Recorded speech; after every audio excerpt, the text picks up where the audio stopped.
12 years ago, when a 27-year-old chef decided to open her first restaurant in South Delhi, she had the investors, the menu, the staff and the decor all ready.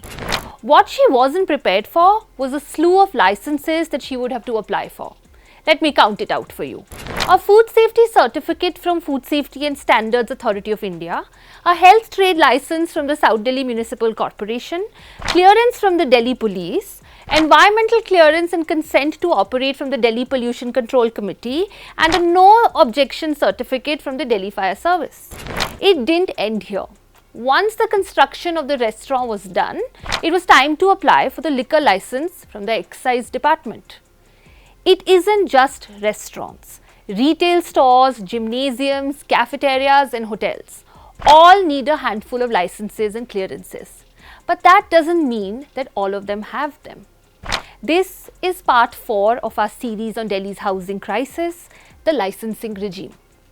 Over the decades, the capital has built a licensing architecture and master plan regulation framework so complex, cumbersome and fragmented that it doesn't just encourage people to break the rules, but also allows them to operate in the gaps between regulators.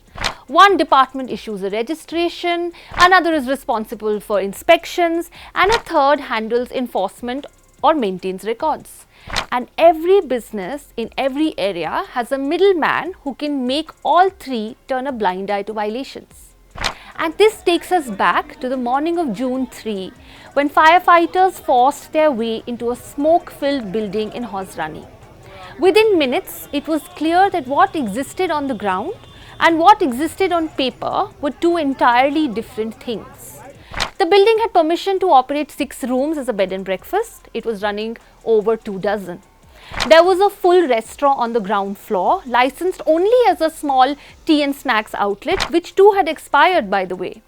In fact, the MCD's local health inspector had visited the day before and cleared it. 23 people died the next day. The Hauz Rani fire isn't just a story about one rogue operator. It's a story about a city where this is the norm. Restaurants operate as factories, bed and breakfasts operate as hotels, street vendors with permits running full food vans.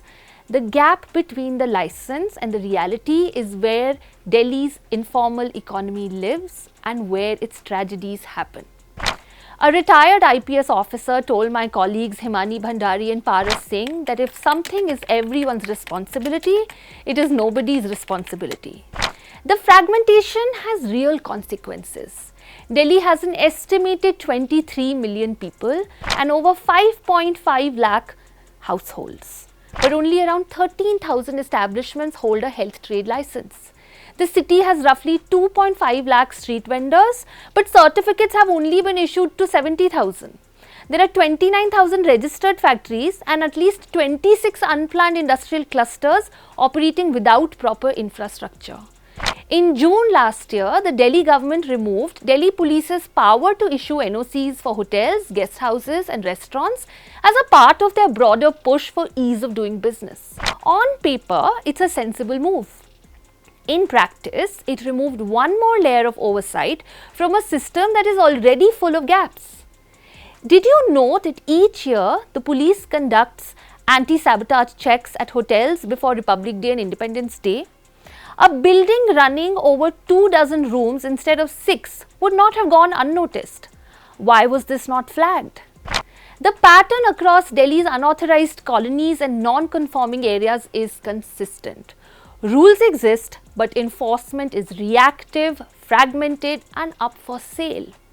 The 2003 Delhi High Court order mandating fire safety clearances for high-rise buildings was never truly implemented. Licensing deregulation, merging health trade licenses with FSSAI registration, cutting required documents is being introduced without the enforcement infrastructure to replace what's being removed. This 4-part series has traced a single thread, a city that has consistently chosen to look the other way. From DDA's land monopoly to the proliferation of unauthorized colonies, to encroachments choking emergency routes and to a licensing regime built on middlemen and bribes. Every layer of the crisis connects to the same failure of governance.